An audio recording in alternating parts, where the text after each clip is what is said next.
think of multiple murderers as being men. Reasonably. Most serial killers and massacring berserkers are male. Rage and aggression are well fueled by the male hormone, testosterone.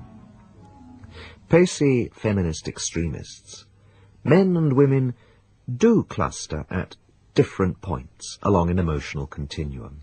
Female sexuality is far less likely to contain an element of enjoying the infliction of physical pain. The dreaded Miss Lashmores and dominatrices are normally faking it, and there simply is no female equivalent of John Reginald Halliday Christie or Neville Heath. Yet there have been female multiple murderesses. Erzsébet Báthory, the 16th century Hungarian countess who thought she would retain eternal youth by bathing in virgin's blood, was probably the top scorer. Mary Ann Cotton, who bumped off husbands, lovers, and children, as she found they cluttered up her domestic life, held an English record number of victims that Dennis Nielsen may have been consciously challenging. But America has offered us the most chilling collection of calculating ladies who found in murder a way of making a living and quite outdid George Joseph Smith of Brides in the Bath infamy. None was more chilling than Belle Gunness, a black widow spider who attracted the writer Damon Runyon's attention and was lightly parodied in one of his Guys and Dolls stories when the ever-eating Nicely Jones walked into her web. Belle was Norwegian. Born in 1859, the daughter of a street-entertaining conjurer, she began an innocent career in Norway as a vagrant mountebank dancing on the tightrope. She must have been more slender and lovely in those days than when she came to public attention. But no doubt early experience of pink tights and fringed tunics taught her that men like women and can be allured by them. Sadly, her life as a public entertainer came to an end before she had reached her majority. Her father retired and took a small farm. Belle found Norwegian country life boring, though she was to have a great future in farming. She left Norway and joined the stream of immigrants to the New World. In America, she married a Swede called Albert Sorenson. They went to live in Chicago, but the marriage was short-lived. Mr. Sorenson died after 2 years. Prudently, he had insured his life, and Belle found herself in the happy possession of $8,500. Less happily, she found herself pursued by angry Sorenson relatives who believed she had poisoned Albert and demanded an exhumation. The authorities did not oblige. Belle moved to Austin, Illinois, where she used some of her insurance gains to buy a house. Surprisingly, this was burned to the ground after she had insured it, and she collected another $4,000. Back in Chicago, she bought a sweet shop. What an unfortunate lady she was. This, too, burnt to the ground. Despite increasing suspicion that Belle was at least an arsonist and possibly a poisoner, she was lucky again. The insurance paid up. In 1904, Belle took the step which would ultimately win her a place in the Hall of Infamy. She bought a farm in La Porte, Indiana, and married a big, benign man named Peter Gunness. He was very much liked by his neighbours, and they were all deeply saddened when he suffered a fatal accident 2 years later. He was sitting under a high shelf when a large sausage grinder inexplicably slipped and fell on his head, smashing his skull. So at least Belle reported to the insurance company. Sympathetically, they coughed up another $4,000. Belle and Peter's daughter, however, later told a school friend, "My mama killed my papa. She hit him with a cleaver." That sounds distinctly likely to be true. But this was a deep, dark schoolgirl's secret. It didn't come to the authorities' ears at the time, and they probably would have dismissed it as childhood fantasizing had it ever done so. Belle's various marriages had left her with 3 children by this time, and in addition she and Peter Gunness had adopted a 14-year-old girl named Jenny Olsen. The widow was not left with this extra burden for long, however. Jenny ceased to be seen around La Porte, and Belle explained that she had gone to Los Angeles to complete her education. Rather surprisingly, this did not raise any eyebrows in a country where boarding education is extremely rare and rather frowned upon by most people. Belle was still farming, but with Peter dead, she needed a hired man to help her. Hired men came and went in swift profusion, until in 1906, a weedy little man, with the look of a startled lemur, settled pretty permanently. Colin Wilson believes that big, fat, ugly Belle was sleeping with all her hired men and turfing them out when she got fed up with them, and that Albert Lanphier was so perfectly submissive a wimp that she enjoyed retaining him as someone she could completely dominate mentally. And now, Belle stopped living off insurance policies and accidents, and started to rake in money by taking immediate possession of possessions.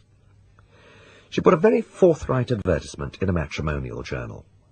"Comely widow who owns a large farm in one of the finest districts of La Porte County, Indiana, desires to make acquaintance of gentlemen equally well provided with view of joining fortunes.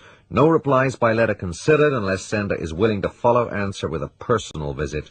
Triflers need not apply." The ad was apparently a failure.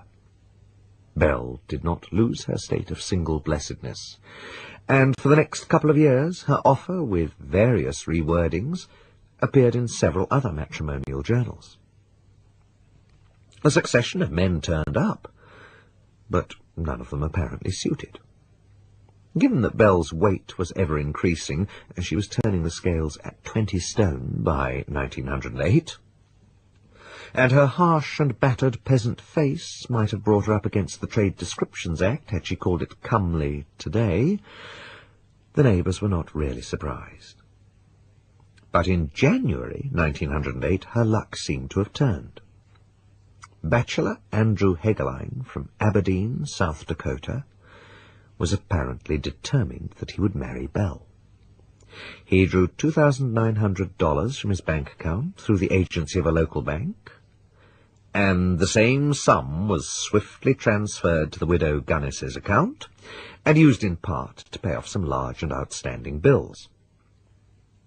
Ray Lanphier, the hired man, was madly jealous. It wasn't just that he was liable to lose his job if Belle remarried. He seemed to feel he was being pushed out of some important place in her emotional life. And then, suddenly, a week or so after Hegeline had made his large contribution to Belle's domestic finances, Lanphier made a surprising remark while he was in his cups. "Hegeline won't bother me no more," he told a friend. Since Hegeline promptly proved to have disappeared, the remark took on a sinister significance. People began to wonder whether Ray had threatened or even killed his rival, and if so, why Belle wasn't complaining volubly about the loss of her fiancé. After the disappearance of Hegeline, Lanphier stopped working for Belle. It seemed that her short-lived engagement, mercenary rather than passionate, as it must be assumed to have been on both sides, had proved very disruptive to the even tenor of life on the Gunness farm. But in April, the farm itself went up in smoke, and this time nobody accused Belle of insurance fraud. For inside the smoking ruins lay the bodies of her 3 children and a woman's headless corpse. Sheriff Smuts was disinclined to take this as Belle's when he first saw it. It seemed much smaller than the gross Norwegian woman, but it was wearing Belle's rings, and soon afterwards her false teeth were found nearby, still attached to one anchor tooth. Sheriff Smuts revised his opinion. The body was Belle. But clearly she had not died accidentally. Smoke might asphyxiate, fire might burn, neither could decapitate. Somebody had murdered her before setting fire to the farmhouse. Suspicion fell at once on Ray Lamphere. It seemed to be confirmed when an autopsy discovered traces of strychnine in the body. The murderer had taken no risks of the lady's survival. There was just one puzzle. A witness had seen Belle driving home to the farm in the company of a strange woman on the day of the fire. Who was this visitor? Was she an accomplice? If not, where was her body? Could it be that the body wearing Belle's rings was not really Belle? Or had she been a victim of Lamphere's revenge for her first deserting and then sacking him? Some witnesses had seen him hanging around the farm shortly before the fire started. Smuts pulled Lamphere in for questioning, but he denied all knowledge of everything. Thus stood the mystery when Andrew Hegeline's brother Asler appeared on the scene. Back home in South Dakota, the Hegelines could not understand why Andrew had gone away without letting anyone know where he was heading, nor why he had not written to them since January. A search among his belongings had turned up the matrimonial journal, with Belle's profitable proposition marked in its columns, and a letter from Belle to Andrew which said, "My heart beats in wild raptures for you. Come, prepared to stay forever." That was quite a turn-on for a decent turn-of-the-century gent. Though if Belle had ever sent him a photograph, one must wonder whether he really fancied an erotic liaison with something like a grizzly bear. Asler Hegeline was interested to learn at Sheriff Smuts' office that searchers had found several men's watches when they sifted ashes from the farm looking for identification features of Belle. He went out to the charred ruin himself, and at the hog pen he suddenly felt chilling vibes. Asler insisted that men dig there to see what, if anything, was hidden under the pig's trampling. It was a fine psychic intuition, worthy of comparison with Mrs. Martin's dream that Maria lay dead under the old red barn in Paulsdatter. The excavators came up with the remains of Andrew Hegeline and Jenny Olsen, and 2 other bodies. Hegeline, like the woman found decapitated in the farmhouse, had consumed a quantity of strychnine. Digging now began in earnest. Ultimately, a total of 14 bodies, including 2 children, were found around the farm. Most of them could not be identified.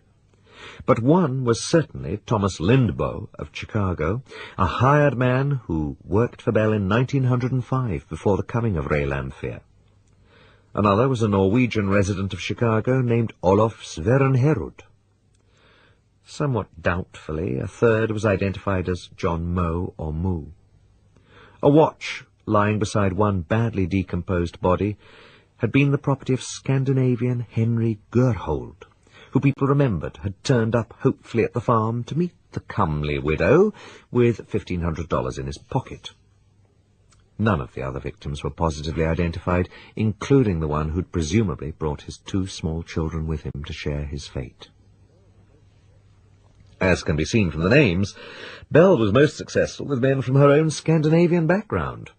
I do hope this doesn't cast a new and sinister light on the sexual freedom always attributed to Sweden. It was known that one of the first respondents to Belle's matrimonial lure was an elderly widower called Ole Budsberg. He travelled to Indiana from Iowa, Wisconsin, bearing gifts derived from the sale of a mortgage. He had not told his sons about the sale or where he was going. They assumed that he was either one of the unidentifiably mouldered corpses under the little farm, or had been disposed of by Belle in some way that successfully lost him forever. Ray Lamphere was now in very grave danger of being fitted with a hemp cravat. He hastily improved his position by pleading guilty to arson, but denying the charge of murder. He had deliberately set fire to the farm, he said, but he had nothing to do with any murders. He was sentenced to imprisonment for being a firebug, while the authorities meditated what they should do about the multiple murder case. Before they had decided whether to charge Lamphere or not, he died of TB. After his death, the prison chaplain revealed that Lamphere had made a full and private confidential confession. He had doped Belle and her children with chloroform, he said, before burning down the place. He had been helped in this plot by a black woman with whom he lived after Belle had kicked him out in favour of Hegeline, and he had helped Belle with some of the former murders, learning the chloroform technique from one of them, and watching her chop down a man with a cleaver in another. Was this confession true? Most people have always doubted it. The woman's body in the house didn't seem to be Belle's, had certainly been murdered. There seemed no way that Lamphere, with or without the help of a muscular black woman, could have persuaded the Nordic termagant to swallow strychnine before they removed her head.